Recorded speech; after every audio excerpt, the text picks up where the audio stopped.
नमस्कार मंडळी. तर आपल्या शेतामधले बघा एवढे भरपूर असे आपल्याला कांदे झालेले आहेत. मग त्यामध्ये मोठ्या साईजचे कांदेही भरपूर होते. मग म्हटलं ह्या वेळेला काय करायचं, ते जे मोठे कांदे आहेत ते सेपरेट करायचे आणि छोटे जे आहेत ते ठेवायचे.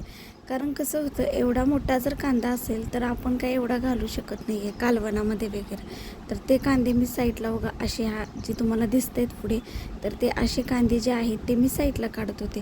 कारण आपण कसं करतो की जेणेकरून कमीत कमी मीडियम साईजचा किंवा त्याच्यापेक्षा लहान असं आपण कालवणामध्ये वगैरे घालत असतो. त्यामुळे मग हे जे मोठे कांदे होते ते चटणीसाठी किंवा यात्रा वगैरे असल्या तर त्यासाठी वापरला जातो. त्यामुळे तो जो कांदा होता तो मी साईडला ह्यातला काढत होते. तर हे असे पसरून कांदे ठेवल्याचा एक फायदा होतो, तो म्हणजे खराब होत नाही आहेत कांदे. जर एकावर एक पाट्या आपण जर आणून अशाच टाकल्या तर ते कांदे खराब होतात आणि वेळच्या वेळी त्याला सोलून स्वच्छ करूनही ठेवावे लागते, नाहीतर मग जास्तच ते खराब होण्याची शक्यता असते. त्यामधले मी मोठे मोठे कांदे जे होते थोडेफार काढलेले होते आणि थोडेफार जे होते ते शिल्लक होते. दरवेळेला कसं व्हायचं, मोठा कांदा जो होतो वापरला जायचा नाही, त्यामुळे तो जो तसाच आहे तो तसाच राहायचा आणि त्याला जे आहे ते कोंब यायचे. कोंब आल्यामुळे ते कांदा आहे तो खराब व्हायचा. आणि इथं जे आहे ते बघा, आपण जो कडबा आणलेला होता त्याची जी कणसं होती ती आपण उन्हामध्ये वाळत घातली होती, पण माकडं आल्यामुळे आपण आणि खाली आणलेली होती. मग त्याची अशी मी सोलून सेपरेट काढून ठेवत होते. म्हणजे 1-2 ऊन दिल्यानंतर चोळून काढल्यानंतर त्याच्या ज्या बिया असतात त्या निघतात आणि खट्ट असं चांगलं वाळवून घ्यायचं. त्यानंतर आपल्याला आणि शेतामध्ये वैरण्यासाठी आपल्याला टोकता येतो, त्यासाठी त्याचा उपयोगही होतो. त्यामुळे मी हे जे आहे ते सुट्ट करत बसले होते, कारण डायरेक्ट जर आपण असं सोलायला गेलं तर ते होणार नाही आहे. तर इथे बघा मस्त असं आपलं घरचं जे तूप आहे ते रवाळ असं खूप छान असं तूप आहे बघा. तर कमीत कमी हे 1 किलो तूप आहे. मग आता बरणीमध्ये बरेच दिवस झालं मी ठेवलेलं होतं. मग आज म्हटलं त्याला कढवून एकदा ठेवायचं, म्हणजे खराब वगैरे होत नाही, व्यवस्थित राहतं. तर हे आपलं साठवणीतलं तूप आहे. मग रवाळ वगैरे आहे बघा किती छान. तर हे कढवून वगैरे आपण घेतलेलं आहे. तर ते झालेलं आहे संध्याकाळचं वातावरण पावसाचं वगैरे. आणि मला जरा आज घरातली जी कामं आहेत ते आवरण्यासाठी जरा वेळच झाला होता तसा.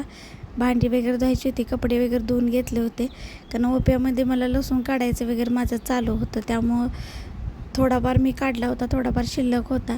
मग काम वगैरे सगळं घरातलं आवरून मग म्हटलं आपण लसूण काढायचं. कारण असं होतं की अचानक जर पाऊस आला तर खूपच अवघड होतं, त्यामुळे लसूण खराब होऊ शकतो. त्याची आता जी मुदत आहे कॅपॅसिटी आहे ती संपलेली होती, तसा तो काढायला आला होता. तर इथे मी भाताचा कुकर वगैरे लावून घेतला आधी. म्हटलं पहिल्यांदा कुकर वगैरे लावायचं. संध्याकाळ झालेली होती बघा, अंधार असा पडायला लागला होता थोडा थोडा. आधी आपण म्हटलं कुकर वगैरे लावून घ्यायचा, त्यानंतर लसणाकडे जायचं. तर आपला जो आधी लसूण मी काढलेला आहे तो एवढा निघालेला आहे बघा लसूण. ह्यावेळेला लहान साईजचे गड्डे अजिबात नाही आहेत, अगदी मोठे मोठे गड्डे तयार झालेले आहेत. आणि 3 ते 4 वेळा आपण चांगली भांगलन त्याची मशागत केलेली आहे, भरपूर अशी राख टाकलेली आहे. त्यामुळं गड्डा जो आहे लसणाचा तो चांगला पोसावला आहे. तर इथे थोडंफार लसूण काढायचा आपला राहिलेला होता, तो मी 6:30 ते 6:45च्या दरम्यान आणि गेले होते थोडंफार जेवण वगैरे झाल्यानंतर आणि काढायला लागले होते बघा. असे काढून शेणा एक कट्टा मारून शेणा मी घेऊन येत होते आणि आतमध्ये घरामध्ये ठेवत होते.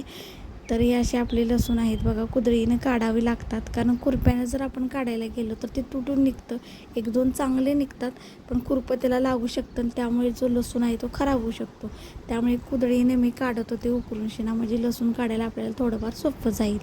म्हणजे हे ओपे जे आहेत ते 2 आपल्याला स्वच्छ करून घ्यायचे. स्वच्छ करून घेतल्यानंतर म्हणजे लसूण वगैरे काढल्यानंतर पलीकडच्या ओप्यामध्ये कुठेतरी कांदा वगैरे शिल्लक राहिलेला आहे तोही काढायचा आहे. मग त्यानंतर स्वच्छ करून आपल्याला भांगलून वगैरे घ्यायचं आणि त्यामध्ये गवारी वगैरे टोकून घ्यायची आहे. तर बाकीचे जे ओपे आहेत त्यामध्ये गवारी वगैरे उगवलेली होती. आता हे जो लसूण आहे तो मी एक गट्टा असा करत होते आणि घरामध्ये आणून ठेवत होते. पण कसं होत होतं, जे गड्डेतले जे एकदम एखादा तुटून निघत होता तो जो होता गड्डा लसणाचा तो मी सेपरेट ठेवत होते. कारण आता माझी घरगुतीची चटणी आहे, म्हणजे लाल तिखट ते करायचं आहे.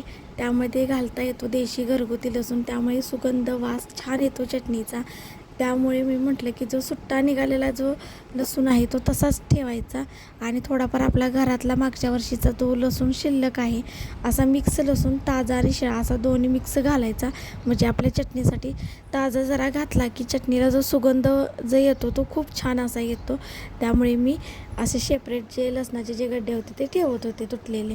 तर सकाळची सुरुवात झालेली आहे छान अशी.